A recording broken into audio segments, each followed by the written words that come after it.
Today we have with us in the studio the fire chief from Colerain Township, and he's come in to join us today because you were just appointed in August, and then of course we've been in shutdown and we've barely had a chance to meet you. So this gives us a chance today to just have a brief chat and get to know who you are, how you've come to firefighting, how you've come to Colerain Township, so that the residents of Colerain Township can get to know you. Thank you so much for coming in. Great. Well, thank you, Dana, for having me. I'm looking forward to this conversation and people getting to know who I am. Let's start with, where are you from? So I actually grew up in central Indiana, and it's interesting, just here in the last few weeks I've been going through some things in my father's in terms of family history. And so my family left North Carolina in the mid-1850s and came to central Indiana, and so I grew up in a small town called Fishers, which is on the northwest side of Indianapolis. And so we had, family roots there in central Indiana since 1860-ish. And so, we grew up small town USA, you might say. Everybody knew everybody. Close to my paternal grandparents. Church was important. Values, ethics, hard work was important, instilled on us. And so eventually growing up, Fishers became not so small of a town. In fact, now there's about 100,000 people that live there. But my parents left there in 2010 and moved to Florida. And I actually moved over to Cincinnati in 1989. And so, long story short, after I left high school, I attended Ball State University, where I received a degree in wildlife biology, because my goal, younger, was to become a wildlife biologist. And so after I graduated from Ball State in 1987, I left in early 1988 then, and worked in Oklahoma, Texas, and New Mexico, and then Florida, and eventually ended up in West Virginia working at a peregrine falcon hacking site in River Gorge. And so when I was out west, we were studying the toxicity of a pesticide. And then when I was in Florida, we were studying the toxicity of a nematicide in orange groves. And then ended up in West Virginia, and then returned to Indiana, worked for a little while for an engineering consulting company as a field technician, and then came to Cincinnati in late 1989 to work at the University of Cincinnati in the Department of Surgery as a research assistant. And so, I don't know, a couple of years into my tenure there, I wasn't necessarily feeling fulfilled, or that I had found, my purpose in life. And I worked in the academic office of plastic hand and reconstructive surgery, our clinical office in the medical arts building there. We had a nurse who, her husband was a fire chief here in Hamilton County. And I had a couple of conversations with Debbie, and one day she provided me her husband's phone number and said, call Bruce, and he can give you some advice. And I think, looking at where I'm at now, that advice that I received was invaluable. And in fact, the person that gave me that advice was Bruce Smith, who at the time was the fire chief in Colerain Township. And so within short order, I went to EMT class, started out as a volunteer in New Burlington, which is Springfield Township now, and eventually got hired part-time in Colerain. My first full-time job, firefighting, was in the city of Harrison, and then I left Harrison to come to Colerain full-time. And since I've been at Colerain, I've been a part-time firefighter EMT, part-time firefighter medic, then I was hired full-time, and then promoted to captain, then division chief, back on shift as a battalion chief, then I've been the assistant chief of administration, assistant chief of operations, and now the fire chief. And so, I'm forever grateful that that advice that I was given was as fruitful as it was. And I honestly believe that, had it not been for that phone call, I may not be where I'm at right now. It's such a thin thread watching what gets you to this spot. Colerain has only had, you are the fourth chief of the fire department in Colerain Township. The last one was Frank Cook. Yep. Right before that is Bruce Smith, and that happens to be the husband of the nurse that you called for advice. that's how thin that thread is that gets you to the spot that you are now. Exactly. I mean, he didn't know me, I didn't know him. He took a chance on me that day and gave me some advice. And, from there, he took a chance on hiring me full-time as well as part-time, and even promoting me during his tenure as chief. And then I worked under Frank Cook, when he was the fire chief, as an assistant chief. And so, the relationship I've had with those two chiefs, Bruce Smith and Frank Cook, I would consider one to be almost a father figure and the other one to be like a brother. And so, both of those men have been instrumental in my career. And like I said, something that I'm forever grateful for. And this career includes such a kind of a winding path. You think of people who, when you see firefighters, you kind of think of them starting as probably volunteered in high school and then went to college and focused on that, and then it wound up in a department. And wildlife biology and peregrine falcons and University of Cincinnati Research Department, and there's a lot of unique projects in those paths that you bring all of that unique background with you, which I think is really interesting. And I think that's actually,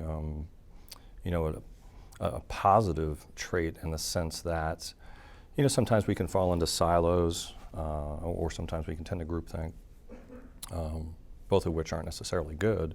But having those different backgrounds, it gives me, I believe, the ability to look at things from different perspectives, as opposed to, this is all I've ever known. I've known this, and I've known this, and I've known this, and I've known this, and it provides an opportunity from, those differing perspectives and viewpoints, as far as I'm concerned, to really think a lot deeper and more carefully about things, as opposed to, well, I've only known one thing my entire life. And you also studied history in college. I have a minor in history, and so I enjoy history. And I'll give you an example. I just found a family photograph from 1854 from North Carolina. I just found a marriage license from my great and great grandparents, Cornelius R. Boone and Sarah E. Glaze, a certified copy from 1876, going through some of my father's belongings. And so my father died untimely early on in my tenure as a fire chief, actually September the 21st. And so I've been slowly going through some things and uncovering a lot of that history. And it means a lot to me because I'm I guess you could say, a student of history. I enjoy history. So. And you suffered that loss at the same time you were getting promoted to chief. Yes. So it's just something that we appreciate that you were willing to come in, and at that same time we were learning about the levy and all kinds of things coming up, and you were still willing to come in, and I really appreciate that time. I think there are times when, we still have to be strong and we have to be a leader. But in the meantime, deal with that suffering to the best of our ability, because the last thing the fire department needed 2 weeks into me being the new chief was me climbing into a hole and dealing with my suffering and pain by feeling sorry for myself. And so, it was imperative to me that, with the pandemic, with the way the world was suffering already, with the levy coming up, and being, engaged in the department and the community to the best of my ability with COVID, that, regardless of that pain and suffering, that I be visible, I be strong, and I be the chief of the department. I think that's one of the reasons I wanted to bring that up, is that right now everybody is going through some kind of difficulty, even if it's just dealing with all of the different news that we're hearing on a regular basis. But for many people, it's things that are happening in their families. Right. And I think that to know that the person who is leading their fire department, when they call you and when they need help, whether it's medical help for the EMS department or anything else that they're calling you for, they are talking to people who are also part of this community and going through these things also. And I think that's something that we don't always see, because you are all so efficient and good at being in your role. We don't always get to see the rest of you. And that's actually one reason I'm really glad that you were able to come in today, so that we could meet you a little bit more. I think the difficult thing sometimes is, persons in positions of leadership, I think sometimes are thought of as anything other than humanly, for the lack of a better way to put it. Well, I am a human being, and I have feelings. And so, I can say from my perspective, looking at COVID, it's been difficult from the standpoint of, we have 2 granddaughters and soon to have 3. I can tell you, point blank at home, there's a 5-year-old that tells me what to do, because that's what poppies do. They let their granddaughters tell them what to do, and we spoil them. But with COVID, it has been, problematic at times, because we haven't seen them as much as what, we typically would, if it weren't for COVID. And so I understand that difficulty that families have in terms of that quality time together. I mean, I love spending time with the granddaughters, but yet it's been a little difficult. And so, I empathize with, the plight of many right now with that difficulty, and it being that time of the year when family is so important around Christmas. How old are the girls? So the oldest is 5, the youngest is a little more than 2, and we'll have a 3rd granddaughter in May of next year. Congratulations. So Olivia Kennedy, and yet to be named.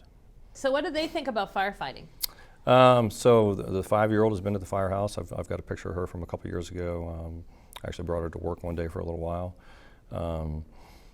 She thinks it's pretty neat. The 2-year-old, she's starting to get interested in fire trucks, and so when the time is right, we'll bring her up and we'll see what she thinks too. And so, it's interesting. The oldest one, the 5-year-old, so I'm a firefighter, and her other grandfather is an Indiana State Trooper, so public safety is kind of a big deal. She's got a poppy who's a police officer and a poppy who's a fire chief, so, Besides in your role of fire chief, in which the community is going to get to see a lot of you, and at every trustee meeting when you deliver your reports, where else in the community might residents run into you? So post-COVID, anywhere and everywhere, I hope. During COVID, it's not uncommon to find me at one of the parks, either in the morning time or at lunchtime. I like, walking. I like hiking. I like to have that time to just reflect on, the day, the week, the month. I think it's important to spend that time sometimes. I don't want to say alone, but it may sound strange to some, but I think talking to yourself and listening is important. Likewise, running those ideas through or thinking about something other than work sometimes, so that it provides that opportunity to keep a clear mind. And so, from my perspective, sometimes we can fall into that. We measure ourselves by what we are, not as opposed to who we are and whose we are. And so, for me, I may have been in that trap at one point in time in my life where, what I did was really, really, really important to me. I'm not saying it's not, but we can never forget who and whose we are. I'm a husband, I'm a son, I'm a brother, I'm a father, I'm a grandfather. I mean, can't lose sight of that. Because, one day your kids are this tall and the next day they're this tall, and all that time in between, it's gone forever. And so I don't think anybody ever gets to the end of their life and says, I wish I would have spent more time at work, or I hope not. And so I think, we would get to that point and say, wow, I wish I would have spent more time with my kids. And I want to make sure that, I have that right balance, and I haven't always had that right balance with those priorities. Now, with granddaughters, and seeing some of what I missed as a father, absolutely. I want to make sure those things are in the right balance. Likewise, my relationship with God is very important to me. And there was a time when, not too many years ago, where I was struggling with some events that I'd been a part of. And so in 2006, I was a part of a line of duty death incident in Whitewater Township. And in 2008, I was a part of the incident in Colerain Township at Squirrel's Nest Lane. And being within mere feet of friends and colleagues and such who died in the line of duty. And that sense of, I could have done more, I should have done more, what if I did this or what if I did that? It was a difficult time dealing with that pain and sorrow and frustration, and some things that were important to me when I was younger kind of fell by the wayside, and once I reestablished what was important, and that was faith in God and Jesus Christ as my Lord and Savior, my life got immeasurably better. I think it's really important for your department, for your own crew, to get to hear the things you have gone through while you were on duty, so that they know that their leader has gone through and is on the other side of some of these kinds of experiences. Yeah, and I can't say that I sit here and think of any of that as a badge of courage, because it's not, because honestly I wish I was never a part of those things. But I understand, that struggle, because it's real. It can be difficult, and so those things are very, very personal and very important to me as the chief, to make sure that we're taking care of those things. How long have you been part of the Colerain Township Fire Department? So I started part-time in August of 1996. Okay. So a little more than 24 years. Residents who don't always get to see everyone in the department don't always realize that the new chief is not really the new guy. You've been part of that department for a very long time. So I knew when I started to go through my training as an EMT that Colerain Township was the place that I just knew it was the place I wanted to be at. And my first part-time job was in the city of Harrison. Like I said, I was a volunteer at New Burlington. And the summer of '96 then, I went through the recruit class in Colerain and was hired part-time in August of '96. But then I was hired full-time at the city of Harrison in May of 1998. And along in 2000 then, an opportunity came for full-time employment at Colerain. And even though I enjoyed my job at Harrison, I liked working there, I just knew that for me, Colerain was where I wanted to be. And so I made that decision to leave Harrison and come to Colerain full-time. And honestly, it wasn't an easy decision, because I felt a sense of loyalty to the city of Harrison for giving me the opportunity. Right. And my first opportunity as a career firefighter. But even though a few things I've been through here, including Squirrel's Nest Lane, you just know when you've made the right decision. And here we are. Well, it was clearly the right decision for Colerain Township, because they found their next leader in that person. Well, and I'll say that, from my perspective, it's very humbling.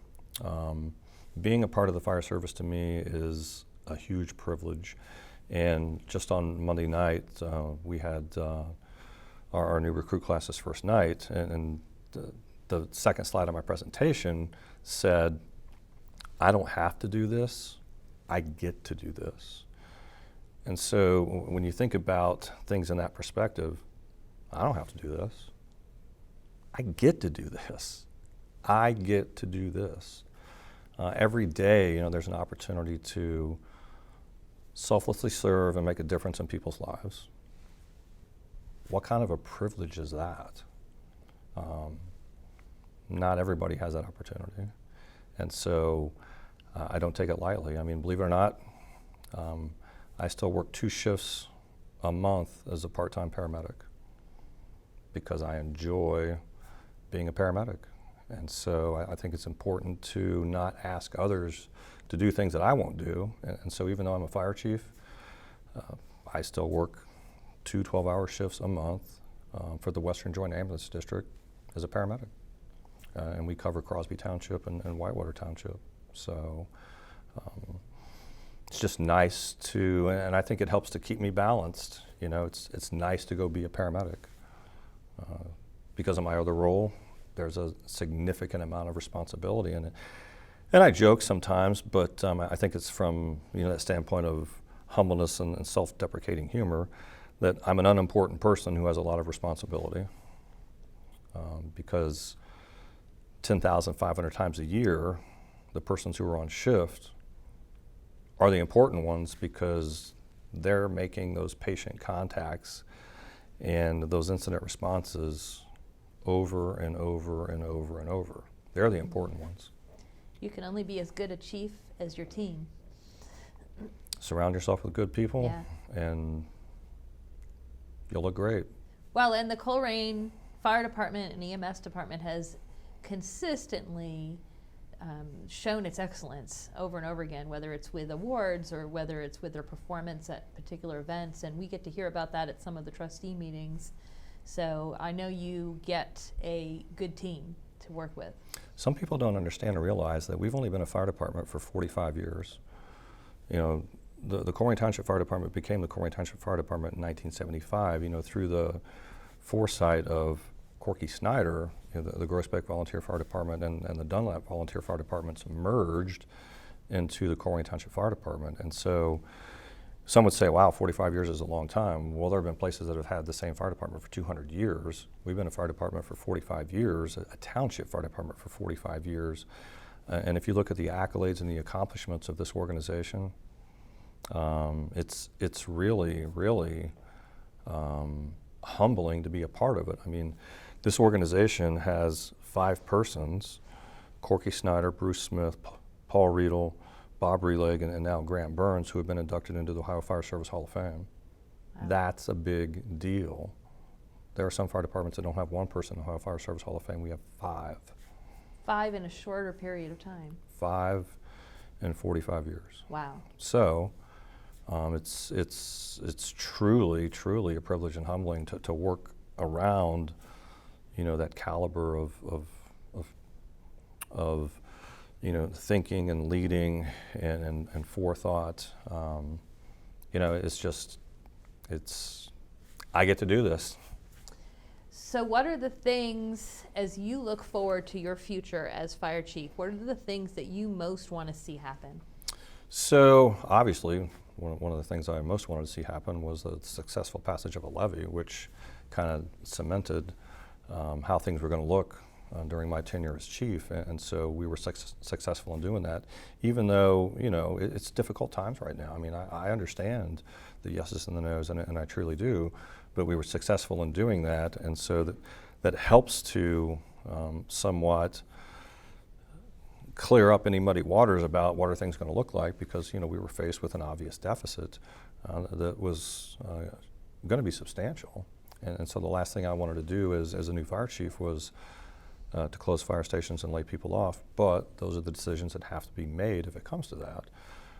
So that was important. Likewise, leading through this pandemic, it can be easy sometimes to lose sight of, the important things because we're focused on this. And so Tuesday was my 100th day as the fire chief, and so I had developed a 100-day plan, and then I reported out to the township administrator on that 100-day plan, some of the progress and things that we had accomplished, and then, things that we'll accomplish in 2021 or 2022. And he had emailed me back and remarked that, in here you didn't really mention COVID nor the levy, and I appreciate the fact that with those 2 important things, you still stayed focused on what the plan was, and so and I appreciated that comment, because it could have been easy to lose focus on we still have to keep the train on the tracks. So what are the things in the first 100 days that you are most glad that you got to see? Promoting an assistant fire chief and a lieutenant. We just hired 3 new career firefighters for replacements. Setting forth a vision for the future and knowing that we're going to be conducting strategic planning here in early January. Getting a budget completed and those temporary appropriations approved here just a couple weeks ago. Being a bigger part of the township or one of those spokes in what you might say the wheel of the township, and their strategic plan is the strategic initiatives that we have within that plan. Likewise, personally communicating to the department and reinforcing, what our mission is and what our values are, and the fact that we are a mission-focused and value-driven organization. Sometimes we can put PowerPoint slides up and it can have words on it, and those words don't seem very actionable, but yet day in and day out, there is action with those values and what our mission is. And so, likewise, trying to be engaged as much as possible, even though COVID is a bit problematic for us. And there were, I don't have it in front of me, but a host of things that were very, very important to me that we kept.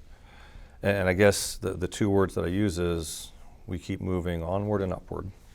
I feel like there's so many more things that I want to talk about, and actually every time we get together, I feel like there's more things I want to talk about.